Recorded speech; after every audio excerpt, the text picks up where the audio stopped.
And now, from Raw and SmackDown to premium live events and retro rewinds, this is WrestleVision. Hello everybody and welcome back to WrestleVision.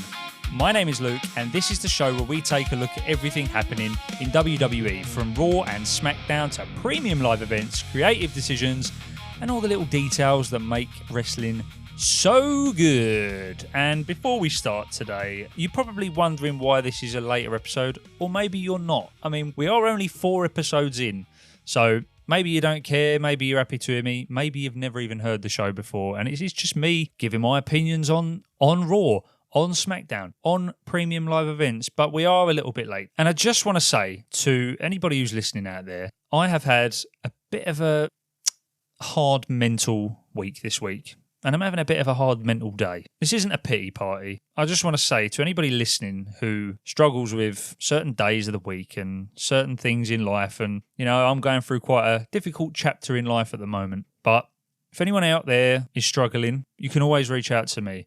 Send me a DM on Instagram. Send me a message. Comment on something. And this isn't me fishing either. This is me genuinely saying to one person out there, if it's you that's listening, that you can reach out to me and I will chat to you about whatever you like. This is wrestling. You're obviously here because you like listening to wrestling and you like watching wrestling and you like being amongst it all. So we can talk all about that if you like. And yeah, just wanted to say that because I know that people struggle out there. And, you know, I'm one of them people. We all have hard days. We all have hard times. And yeah, we will move forward. We will push on and things will get better even if they feel like they're not going to. I have hope that they will. And however you feel right now, this too shall pass. And that's a quote that I just like at the moment. When you're going through feelings, when you're going through emotions and things like that, this too shall pass. It will change into something else, hopefully something better. But this is why we need to talk. This is why we should talk to one another in the community, just as people and human beings. And as I say, I just want to reiterate, if you're ever going through any troubles or you're going through any problems mentally, or you're just having a really down day, you can always ping me a DM and I'll always be open for a chat. But this week, we are going to be talking about WWE Raw, and it came straight out of Dallas, Texas, and the American Airlines Center this week. And we'll start at the very beginning of the show, and Michael Cole opened the show and narrated backstage arrival shots of Seth Rollins, Penta, Iyo Sky, and the Vision's Bron Breakker, Logan Paul, Austin Theory, and now Maxxine Dupri. And I did think to myself when I saw them walk in, are they the new Judgment Day? I know that we can have more than one faction in WWE at a time. I understand that. But it was giving very Judgment Day, and I thought if we're going to break them up, maybe the Vision can be the new house faction that basically goes nowhere and just goes round and round in circles with the same people, as the Judgment Day have for so goddamn long now. But anyway, Brock Lesnar made his entrance with Paul Heyman, and we got a big pop for Lesnar. And I just want to say as well, I swear that after every line that he says each week, Brock Lesnar this is, there's a new T-shirt. And I don't know if he's coming up with these lines. I don't know if they're writing them or if they're even AI lines. As we know, there is plenty of AI in WWE at the moment. But the last one we had was Talk Shit, Get Hit. And we had a T-shirt for it. And he came out with the Talk Shit, Get Hit T-shirt. And, you know, I know what I just said, but it does, I suppose it does kind of prove maybe that they're manufacturing lines just to make merch, just to make money. It's very artificial. Bit of a weak tactic. And we could probably all see it coming. But anyway, Brock made his entrance with Paul Heyman, and a group of police officers walked behind them and stood guard at ringside. And then the fans chanted for Oba Femi once Lesnar's music stopped. And this did make me laugh. Why do we need cops all of a sudden? Like, let's be real. This has been going on for over a month now, and now we need police officers. Yeah, a bit of a strange one, that. Out of nowhere. I know we're trying to up the ante here. I know that we're trying to make the states bigger than what they are. But as I said the other week, I feel like, look, I know that we have to carry this on. I know this is how wrestling works. I know that these are how the storyline works, but we don't need it every week. I feel like we've kind of naturally got to a point now where we're like, okay, we're ready for the match. We're ready for Hell in a Cell. We're ready for Brock Oba 3, as they're deeming it, to happen now. at SummerSlam. And it's kind of dragging it out at this point. I don't know how much further we can go. Maybe we can get SWAT involved, get the army.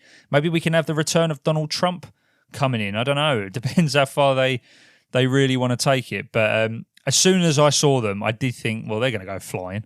They are going to get thrown at some point, and they did, as we all know. But Heyman introduced himself, Lesnar, and the Dallas police officers, and said that the police were there because of Oba Femi. He said Oba turned down a championship match with either champion because he's that obsessed with Lesnar. That is stalker level. Which is funny because, well, one, it's a funny line, and it's so over the top. Like, it's almost like what you'd say to like an ex or someone you didn't like, you know. Oh, all right, you stalker, or something like that. You know, Lesnar's coming back for it too. So I wouldn't say Oba's the, you know, we know that Lesnar needs to get one over on Brock, and I know, on Oba. I know that he already has. But, you know, they're chasing each other down at this point. Let's be real. Heyman called Oba the biggest dummy he's ever met and said Oba turned down a title match to come after Lesnar like a psycho ex-girlfriend. Oh, there you go. Heyman said Lesnar is obsessed with Oba, which scares him half to death. Paul Heyman said he went to WWE officials and requested a no-touch clause, but it took a lot of lawyers.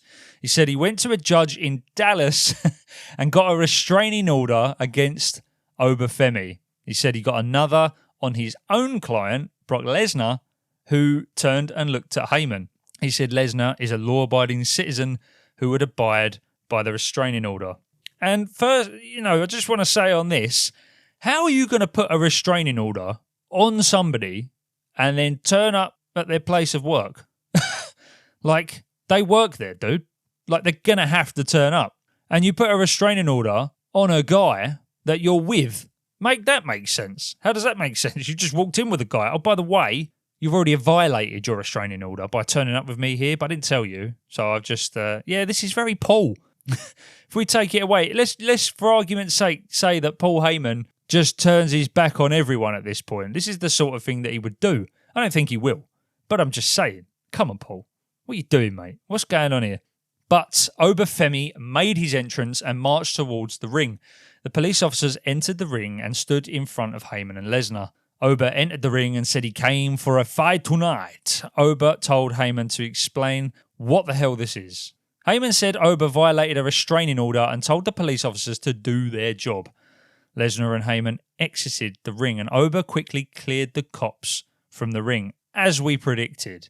He took issue with Heyman, calling him stupid for giving up his title match, and said they both know that he had gone for a title. Lesnar would have cost him the opportunity, and he said Lesnar can no longer run from him. Now, there's all this running and backwards and forwards going on. Let's be honest, you're both chasing each other. It's all a bit artificial, make-believe this, and I know it's bloody wrestling. But what I'm trying to get at is that it's not very believable. It's all a bit silly. I did enjoy it, though. I might be very hypocritical in saying that by saying, you know, well, this segment didn't really matter. It was just something to up the stakes, and kind of it didn't really work because it didn't do anything. But, you know, it's good fun, and this is what I do enjoy about wrestling, these good fun moments where we can just have a little bit of silliness in there. And, I wish it had gone on a little bit more. I wish we'd have got a little bit of a slanging match between Oba and Brock in there, but we're trying to keep them apart, and now I can see it building, obviously, week on week. They're not going to even touch each other until we get to Hell in a Cell, and it's all going to boil over from there. But what they've written here is the fans continue to go crazy for Oba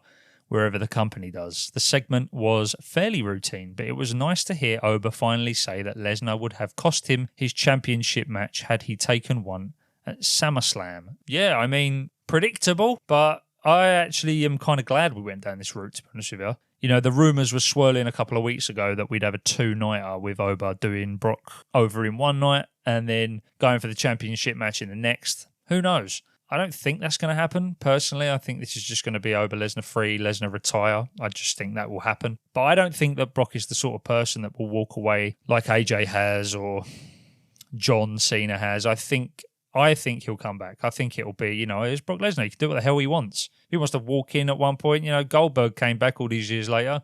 What's to say that Brock won't? And Brock's never lost a step. Difference between Goldberg and Brock. And, you know, I grew up on Goldberg. So I kind of have a soft spot for him. I've seen and grown up and watched all of the TV documentaries, the shows, and all the stuff about him since I was a kid, about how he can't wrestle and how he was in the ring with William Regal and all this kind of stuff happened. And, I get it. I do get it that he was a bit of a liability in the ring, but I still have a soft spot for Goldberg. And when he came back, it was cool. I was a bit pissed off that they cut him off at Saturday night's main event, but what are you going to do? But back to Lesnar, I do think that he will just come back whenever he wants. He'll just pop up, he'll get the music, and everyone will pop, and it'll be great. I mean, God, The Rock is still coming back year after year after year, and I don't know when he will come back, but I don't think the door will close entirely for Lesnar.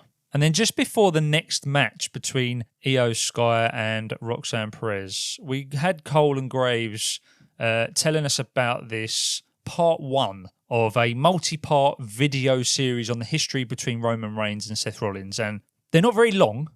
I thought they would be a little bit longer than that. When we was going through the feuds, when John Cena was leaving in his retirement tour, we was getting all the kind of videos of the video packages of the feuds, Edge, Randy, all that kind of stuff. And I thought that we might get something a little bit longer. This was probably less than a minute, this video, or just good on a minute. Didn't give you much context, but I understand why they're doing it because, I go back to Randy and Cody at WrestleMania. We didn't really have, we had none.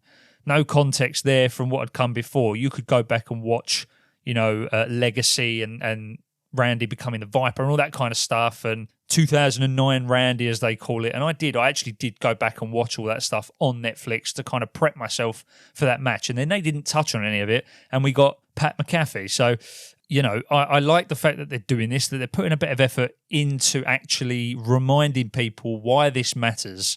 Amongst all the promos and stuff that we're getting anyway, it's nice to see that they've actually taken a bit of initiative here and said, let's make people remember. Let's give the fans something to get excited for, if they weren't already. And I already was. So, I didn't need it, but it's cool to have nonetheless. But that takes us on to our first match of the night, and that was, as I just said, Iyo Sky and Roxanne Perez with Liv Morgan and Raquel Rodriguez. And Iyo Sky defeats Roxanne Perez in 10 minutes and 40 seconds. And I think Iyo Sky is probably the best wrestler in the world, man or woman. Now, don't get me wrong, I know that I'd said I just got into AEW. There's a lot of people that are on the AEW train that are saying, well, the best wrestlers are over there. Kenny Omega being one of the best in the world. Maybe Adam Cole, if you go back a bit further. Or Hangman Adam Page, or any of those guys. Will Ospreay, some people might say.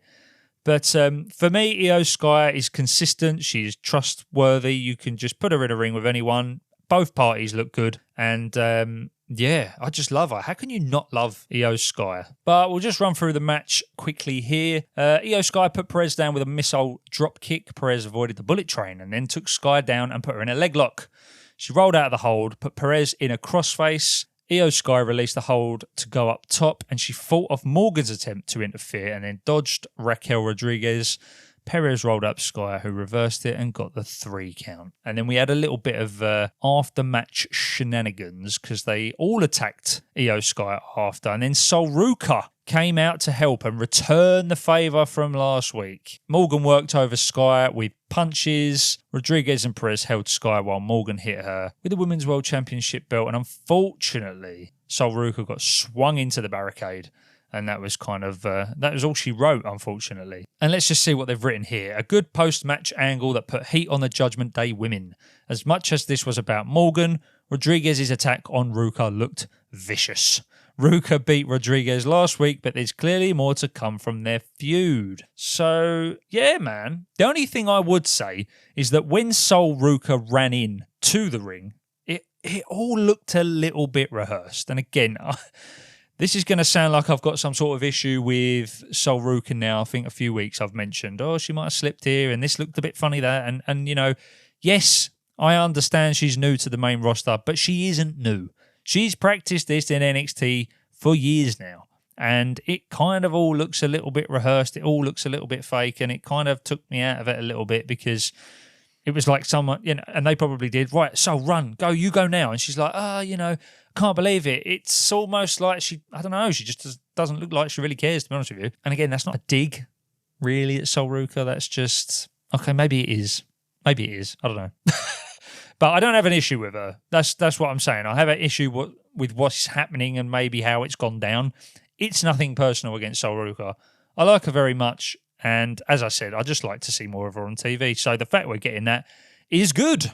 So then we get the Vision making their way to the ring. Bron Breakker, Logan Paul, Austin Theory, and Maxxine Dupri. And Logan spoke briefly before introducing Maxxine as the Vision's queen, which, yeah, she is now. Although I do think that she might very well go into a manager role at some point. I mean, Paul's looking like he's going to duck out at some point, if I'm honest with you. So, yeah, I'm seeing Maxxine take over that role and sort of start calling the shots, you know. Otis and Akira Tozawa walked out with no entrance music, and Tozawa asked Dupri if they could talk. And she had the rest of the guys exit the ring, and Tozawa asked Dupri what she was doing. He said this isn't her because she's a wonderful human being, and Theory is all wrong from her. And this is playing out a bit like Pretty in Pink.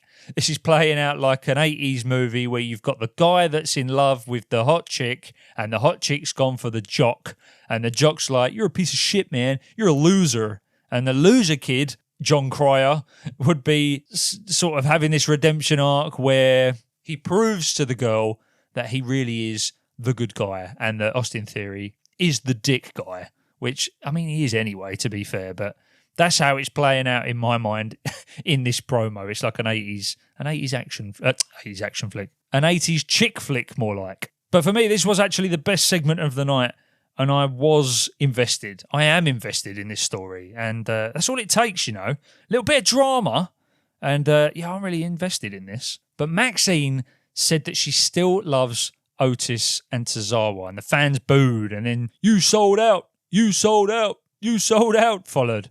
And Maxxine said Otis and Tozawa told her that she couldn't be with them if she was with Theory. She said it's not fair because they don't know him. You don't know him like I know him. He's a good guy. See what I mean? Classic chick flick. Otis recalled telling Dupri that Theory is bad news, and Otis said he knew Maxxine for a long time and he had something to get off his chest. Theory started laughing over the mic from the floor and climbed on the apron and asked Otis if he was confessing his feelings for Dupri. He mocked Otis's appearance and said people like him don't end up with people like her. Very heel, very jock, boyfriend, dick, high school arsehole. You get what I'm trying to say, and this is, yeah, I mean, I like it. I am invested because, well, I just love films in general, but I love this, and this was like a proper story, is a proper story. It's going somewhere, it has a direction. You can see the build clear as day, and sometimes that's all it takes. It doesn't need to be construed and drawn out and long and complicated with coppers coming in or any of that stuff. It's just very, very simple, and, you know, I love it. I love Otis. I love Tozawa. People love Otis. The pop that he was getting was incredible. And, yeah, man, we need to see more Otis on screen. And I know I'll probably say that every week. We need to see this person more. We need to see that person more. But we do. There's so many underutilized stars on the roster that it's like you're just paying these people to warm benches, and it fucking annoys me. But after he said that, all hell broke loose, and Otis pulled Austin Theory over the top rope. Bron Breakker returned to the ring and put Otis down. Breakker tumbled to the floor when Tozawa moved. Tozawa dove at Breakker, who failed to catch him, only to suplex him over the broadcast table. And I gotta say this, and I said this last week, or the week before last, recently at least. It doesn't do much for Bron Breakker. This is such a fall from grace, and this is nothing against Otis or Tozawa, but as we all know, they're not used very often on screen. Tozawa is quite clearly not meant to be viewed as one of the strongest, or probably the weakest on the roster, at least one of them. And, you know, he's getting the better of Bron Breakker here. This is Bron Breakker we thought was in the title picture at the beginning of the year, or at least at the back end of last year. Bron Breakker, mate, this is a Steiner. This is embarrassing. Do you know what I mean? And now he's just this NPC for the Vision. It's I don't know how many more times I can say it. Fall from grace. Dude, like, I don't even know how they bring him back into this, to be honest with you, because he's so wrapped up into this Vision storyline now. I mean, they probably will at some point, let's be honest. But at the moment, when there's all these main events going on with all these big stars, you know, you'd like to think Bron Breakker could be in there somewhere. And, yeah, man. Luckily, he's got many years ahead of him. And by the time half of these stars end up leaving the company, your Seths and your Romans and all that, Bron Breakker will still be around. So I do think there is a chance, obviously, for him to still be the face of the company and be the champion, the long-standing champion at some point. But at the moment, it isn't going too well. And just on Austin Theory and what he was saying, the stuff that he was talking in this particular segment, I actually believed him. I believe him as that dick jock boyfriend guy. That's who he is. That's who he was before he got this new look with the Vision. When he was with the old Austin Theory, that's kind of the vibe that I got. So that's what works for him personally. For me, I think that, if you've got someone that people love to hate, just lean into it, man. Nothing works for him on a face level. People just don't seem to resonate with him. And that's fine, because you've still got something to work with there. You can still just absolutely push him in the face of everybody. Give him words, give him a mic, give him a storyline that makes him look like a complete arsehole, and people will love it. And then you get this separation years later where people go, do you know what? As much as I hate Austin Theory, God, he done his job good, because I'm meant to hate him, and I really do. And then you watch him in interviews and you watch him on TV, outside of wrestling, and you think, well, actually, he's a decent guy, which he is. I think he is. So, yeah, I'm starting to believe Austin Theory. They just need to push him into the direction of this story and sort of into that character of being a complete dick, basically. But back in the ring, Otis got the better of Breakker and Theory, and Otis walked towards Austin Theory, who was down in a corner of the ring. Dupri stepped in front of Otis and acted like she was going to kiss him, but it was a setup for Theory hitting him with a low blow. Tozawa returned to the ring, but Breakker put him down with the spear, and Breakker held Otis while Theory put on a pair of brass knuckles and punched Otis. Austin Theory told him that he's a loser and no one likes him. You're a loser and nobody likes you. And firstly, Maxxine's done him dirty. Full heel. Yes, I'm here for it. Love the look. Maxxine's great. I'm here for the heel turn. Cole called her that witch, which was funny because, she is a bit of a witch. She's the witch of the Vision now. And just lastly, I did expect Chad Gable to make an appearance. I was fully expecting him. I know that he's tied up in a match, but with the chatter the last few weeks with him and obviously the rest of the Alpha Bebs, I thought that he would run in and sort of save the day. But, Maxxine's made it very clear she didn't want anything to do with him, and the other guys kind of followed suit. So I guess he's staying true to the word. But they've written here an even better heat angle. I'm digging the Theory and Dupri pairing so far. Yes, as am I. Otis grew up in Superior, Wisconsin, which is just across the river from Duluth. You have to forgive me, I don't even know how to pronounce that. Duluth, Minnesota. Anyway, he's received strong reactions every time I've seen him wrestle in Minnesota, so I wouldn't rule out the possibility of him and Tozawa challenging for the World Tag Team titles at the two-night SummerSlam. Yeah, I'll be down for that. Why not? Give it to Tozawa, man. Give it to Otis. Otis needs some time. The only problem is with the tag team titles is that unless you're the Vision at the moment, nothing really happens with them. I thought that the Usos were going to come into it at some point, and that didn't happen. And this is after obviously the run that they just recently had. I thought that it was going to materialise somewhere along there, and it hasn't. Look at the War Raiders. They basically just wrote them out into AAA because they don't know what to do with these tag teams. So, I'd be down for the match as like a fun sort of ending or midpoint to this story. But give us it at SummerSlam. Why not? We've got plenty of, I think there's like 8 matches on each night this year, which is mad. That doesn't always make me think it's going to be amazing because of the amount of adverts that we have. So I think we're going to get 8 short matches, which is a shame. And we're kind of being traded quantity over quality. I think maybe a little bit there, but I don't want to rule it out just yet. We'll see what happens. But after this match had ended, we just kind of randomly got this impromptu match with Royce Keys and Jimmy Uso. It says here Royce Keys beat Jimmy Uso by DQ, so I thought there was just no contest. But hey, Royce Keys beat Jimmy Uso by DQ. And, more Royce Keys. I'm liking this. I said I wanted more Royce Keys. I'm getting more Royce Keys. I'm happy. And on Jimmy, I've always liked Jimmy. I actually thought he was always the better of the Usos. I actually prefer him over Jay, to be honest with you. And he's done his hair. He's braided his hair and it looks really, really good. I do like it. So keep the hair, Jimmy. It looks decent, mate. But these two do work well together, and I think it's about time for the tag match, if I'm honest with you. But we'll run through the match here. Jimmy performed a Samoan drop onto the broadcast table, and a split screen showed Jacob Fatu arriving, and Fatu walked out to the ring and attacked Hobbs. Hobbs, not Hobbs, mate, it's Keys for the DQ. That's what they've written here. Hobbs, hilarious. It says Fatu grabbed a chair and told Keys that he didn't want to do this to him. He hit Keys with the chair and placed the chair around the head of Keys, who was down in the corner of the ring. And then Solo Sikoa appears and called out for Fatu over the microphone. He entered the ring and said he understood now. He said he was coming home to the family, and he held up his index finger.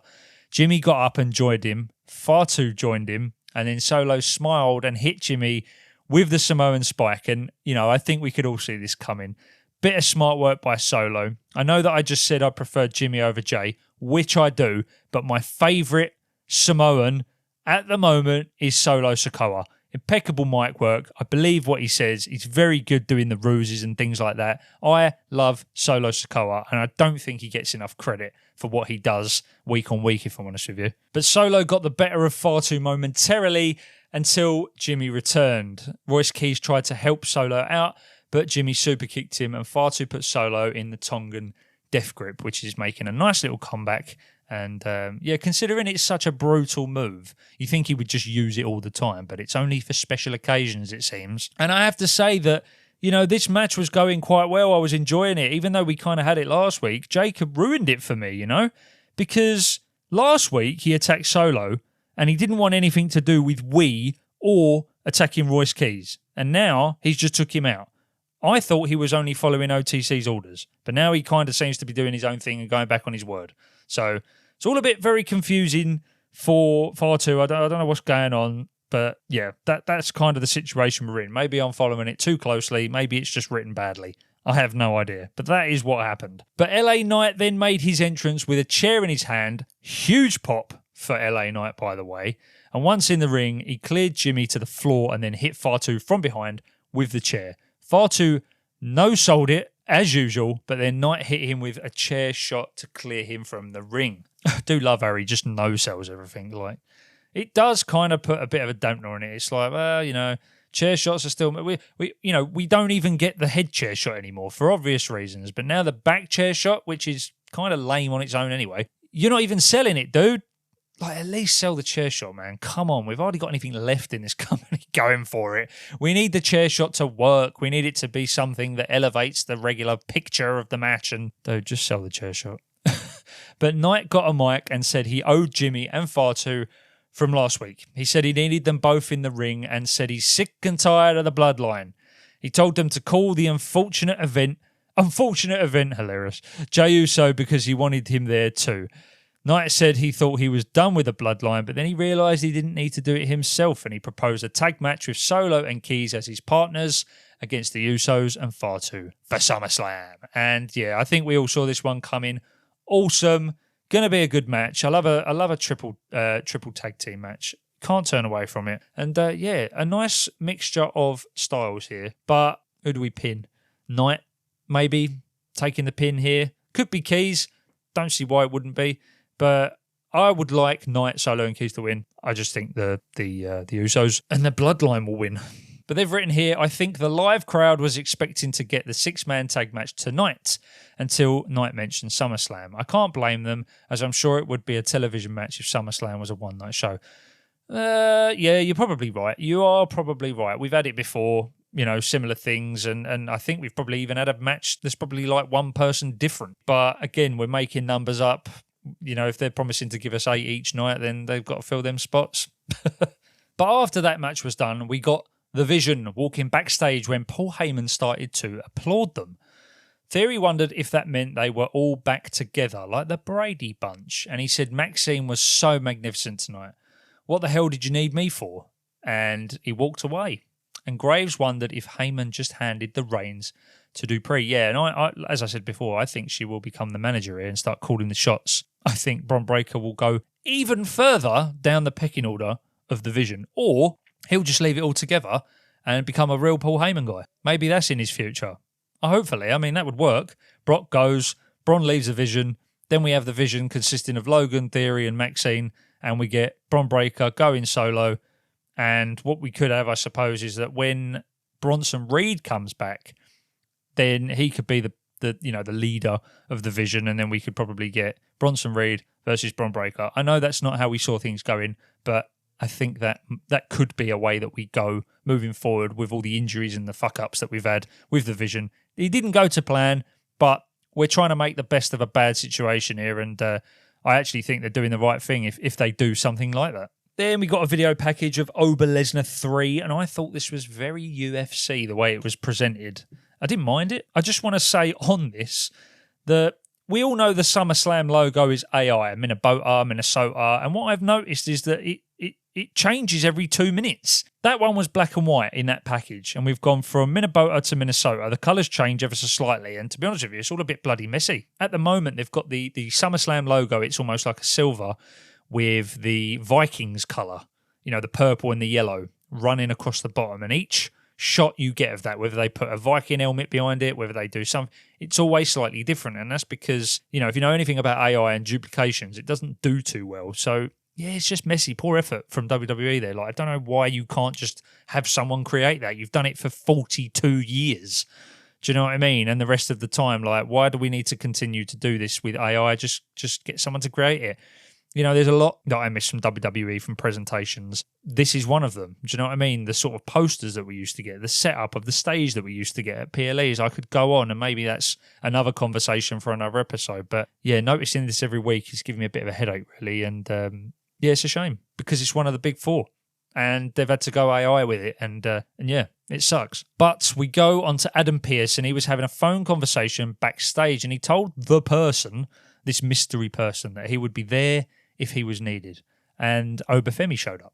And Pearce told him that Heyman was bluffing about the restraining order. And Oba said that he knew. So it was all a ruse. It was all a load of rubbish. Coppers weren't real. Restraining order was a load of rubbish. He said it tells him that Heyman is scared. And Oba said that if Heyman thought that what he's done to Brock Lesnar was bad, just wait until Hell in a Cell. And I think that's obligatory. We always say this stuff every single time. If you thought that was bad, you wait until this match, you wait until Elimination Chamber, you wait until the Rumble. So yeah, like I said, we're trying to push this train along very slowly and come up with all these different ideas for it. And I know that's how it works, but I'm ready for the match. Just let's get on with it. They've said here that Pearce's phone conversations typically don't seem to matter, but I wonder if this one was done to set up a SmackDown appearance. SmackDown General Manager Nick Aldis is going to wrestle at SummerSlam, then it would be logical for him to have Pearce temporarily take over his GM duties. Yes, that is true.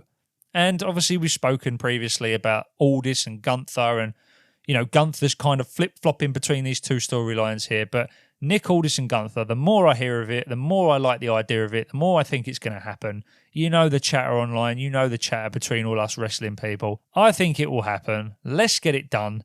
Saturday night's main event or SummerSlam. I'm looking probably SummerSlam, although obviously we have the title picture as well, so who knows? But SummerSlam's got all the spots for all the matches, as we keep saying, so why not throw that in there? I'd be up for it. But moving on with the show, we had Bayley stood in the ring and asking Lyra Valkyria to come out and join her in the ring. And Valkyria came out looking dishevelled, and I had to laugh at this entrance because we've got the dun-dun-dun, woo, dun-dun-dun, woo, this cheery, upbeat music that Lyra always comes out to with her wings, with her amazing outfits on that she comes out with, and she came out looking like Wednesday Addams. Her hair was all dishevelled, as they've said, and what's funny is that she's almost gone shy.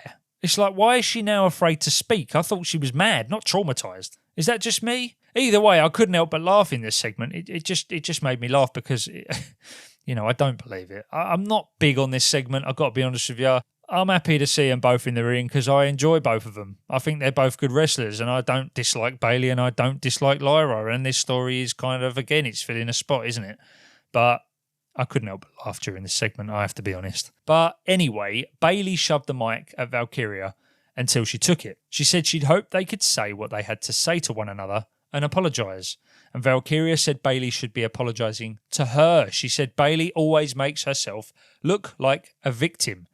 She said she lied about the things she said to make Bayley feel better. Valkyria said Bayley isn't a locker room leader. She said she's always been a doormat. She says she drags everyone down that she works with and her face doesn't belong on all of the posters.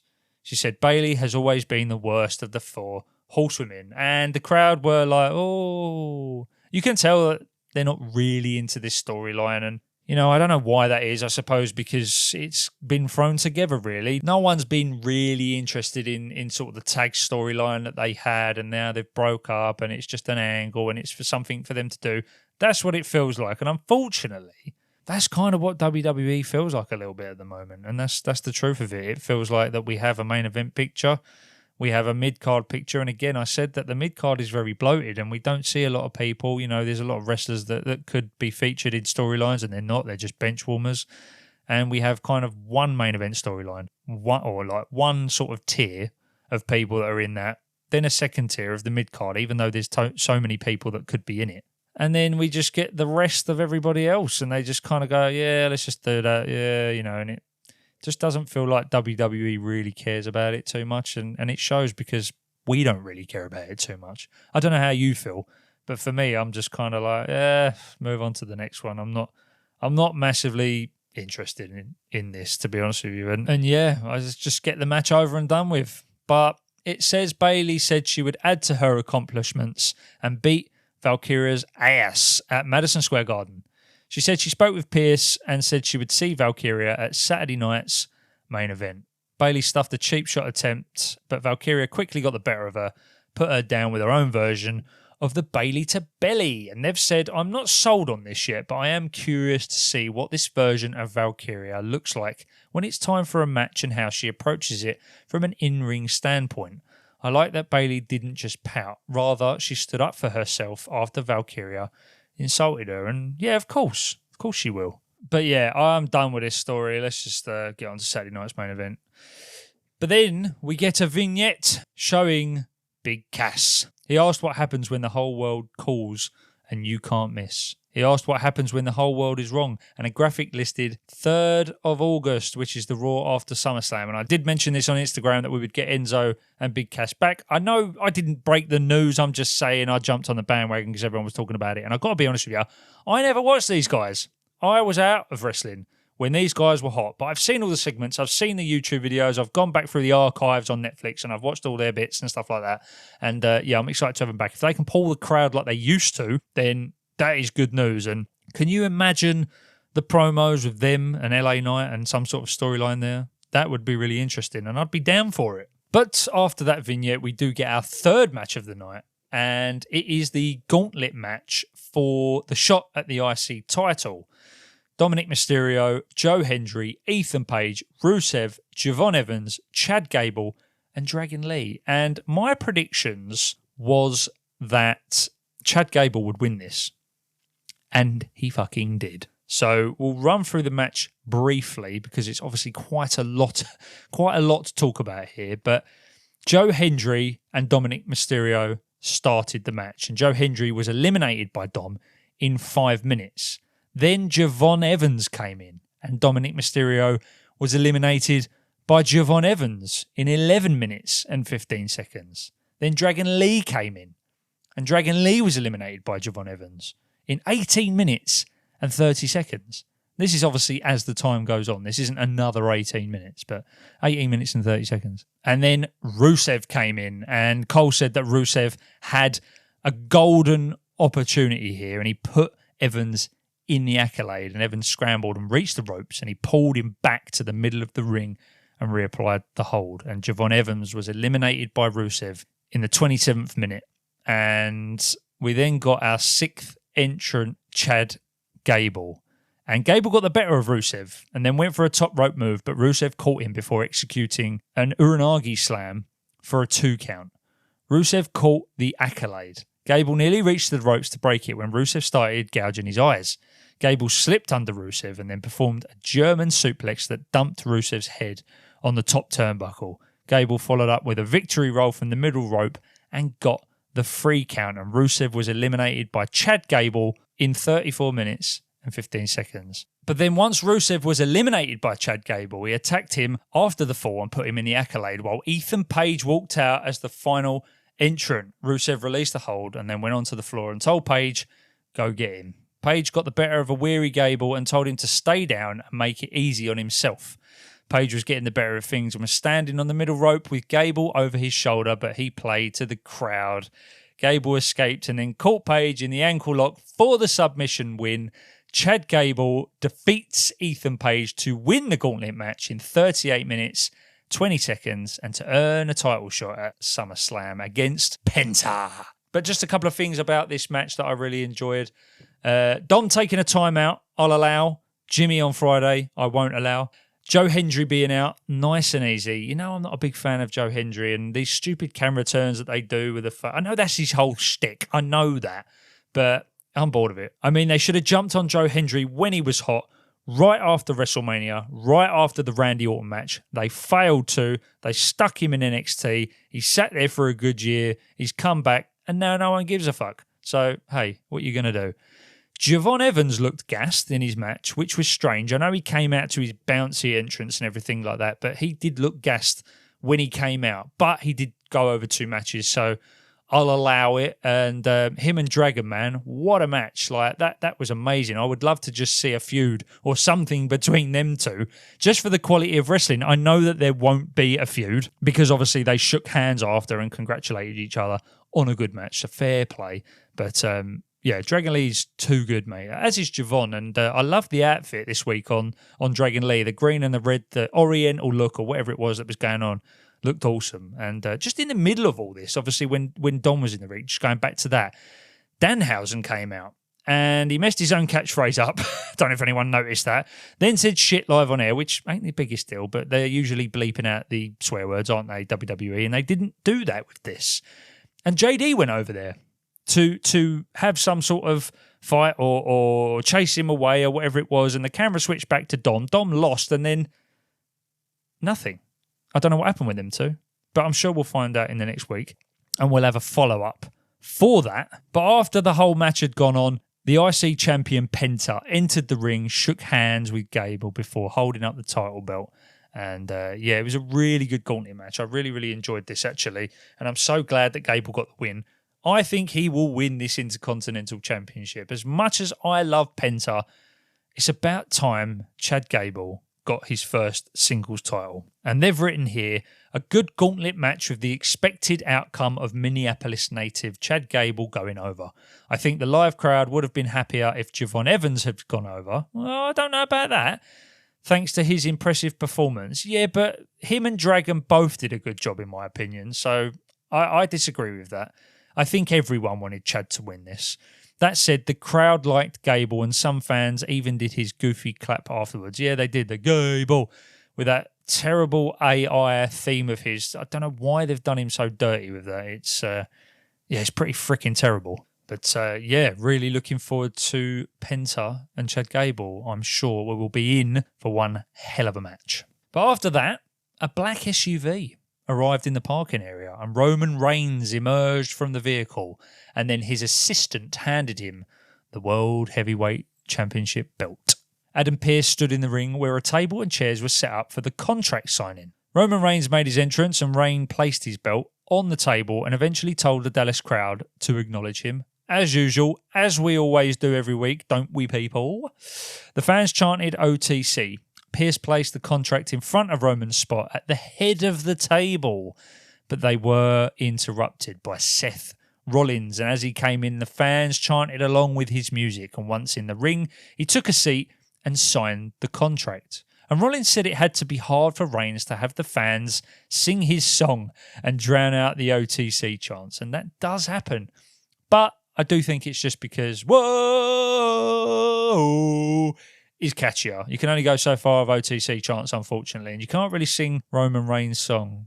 I mean, I do at home, but it's not one you can sing along to in an arena, unfortunately. Roman said he wished Rollins had done that last week when he bored everyone half to death. He said he listened and Rollins proved that he's simply his number one hater. Roman said he would show the difference between him and Rollins at SummerSlam. He said he'd put an end to Rollins, thinking he could compete with him and would show him what number one looks like. Roman signed the contract and Rollins handed the contract to Pearce. Seth thanked Reigns for keeping his title belt warm for him, and Rollins said he would see him at SummerSlam or the next time he wanted to show up for work. Oh, and everyone was really into this promo, and everyone was like, oh, shit. Ah. Rollins left the ring, and Reigns asked if he was going to sign and run, and Roman said he'd play Seth's game. He asked what would happen if Rollins beat him at SummerSlam, and he asked if he would have the title for a couple of months and get hurt again. And everyone went, oh, again. Roman said some call it self-sabotage. He said some people just can't handle the weight and burden of being the top guy. He said Rollins needed money in the bank to beat him. Worse yet, Reigns said Rollins had to fake an injury to use it this time around. He said Seth's work daddy, Triple H, is running the joint, and said that they pretty much gave Seth all my stuff and you still couldn't walk in my shoes, number 2. He said Rollins is number 2 and he's number 1 and always will be. Just acknowledge it, bitch. Oh, this was a pretty fucking good promo, to be fair, and it was heating up. But I have to say, I like the words used, but Roman Reigns still does not convince me entirely. It always feels like he's reading from a script, and he always feels like he's on a playground somewhere. You know? How can I compare Roman Reigns in popular culture? There's a movie I've seen, and I can't remember the name of it, but there's like some really crappy rap battle in there, and that's kind of what it feels like sometimes that Roman brings to the table. But yeah, it seems that he's just very good at playground insults, and yeah, not a fan. But anyways, Rollins got upset and asked Reigns if that was all he had. He said anything Reigns says is nothing he hasn't told himself over the past 15 years. He said they're not running the same race, but he had to look in the mirror and be proud of who he is and what he fights for. He ran through his visionary, revolutionary routine and then said he's so glad that he's not Roman Reigns. He punched Reigns and then put the boots to him. Cole said Seth's emotions were exploding, and Rollins mounted Roman and threw more punches at him while asking where his bloodline was now. And do you know what? I thought that. I thought they're in the building. We know that. Because Jimmy had a match and Jacob was there. Where the fuck were they? Didn't even bloody turn up. Useless, mate. Rollins said, I know who I am, you piece of shit. I know who I am. Rollins teased leaving the ring, but he stopped and turned back towards Roman Reigns, and he went for a stomp, but Reigns cut him off with a Superman punch. He picked up Rollins to powerbomb him through the table, but Rollins hit him with a microphone, which was a nice little donk on the top of the head, and then gave him a pedigree, which we don't see enough of. Rollins followed up with a stomp and then stood tall. His music played while the executive producer credits were shown at the end of the episode. So, yeah, for me, I mean, Seth won this, but I don't think he'll win the match. I do think Roman Reigns will win this match, finally. I say finally, they've had matches before and Roman's beat him before, but this was way back when, as I've said before. Funny promo. I do prefer the seriousness from the first, but, you know, Seth brought it back, man, towards the end there, and that's what I enjoy. But, yeah, where were the bloodline and all this? That was strange that they didn't turn up. Let's see what they've written here. A compelling segment with Reigns tearing into Rollins verbally, only to have Rollins get the better of him physically at the end. Seth was better on the mic than he was last week. Yes, agreed. But he lost me a bit when he rattled off his empty revolutionary visionary shtick in the middle of a heated and personal verbal exchange. Yeah, but that kind of is selling the story of Seth Rollins. Like, he's trying to be this humble dude, but ultimately he's all about himself. And that's kind of what Reigns was saying, you know? Like, Seth is a narcissist at the end of the day, and that line there is exactly why we call him that, and sort of why people believe that he is one of those. Overall, this was a good episode, thanks in large part to the final segment and the Gauntlet match. Yes, I agree. I enjoyed this episode. I thought the Gauntlet match was good. I enjoyed Oba Brock as silly as I did find it at the same time. I did enjoy it. The end promo was good. Again, we're building now towards SummerSlam, and I know that we've got a Saturday night's main event coming up this Saturday, which I am looking forward to. I might do a little predictions episode, so maybe look out for that if you're interested in it. It won't be a very long one, but we'll run through it. And yeah, guys, quicker episode this week, hopefully. I'm probably going to give this episode, let's give it a 3 out of 5. Why not? We've been rolling off the out of 5s for every show so far. So let's give this a 3 out of 5. Could it have been better? always. Was it terrible? Definitely not. And the Gauntlet match with Chad Gable winning there at the end was the highlight for me. But I think that's going to wrap this episode of WrestleVision up. I've been Luke. This has been WrestleVision. Thank you so much for listening, and if you enjoyed today's episode, tag yourself in by following WrestleVision on Spotify, Apple Podcasts, or wherever you're listening. You can also follow the show on Instagram at WrestleVision Podcast. But until then, WrestleVisionaries, take care, and I'll catch you in the next one.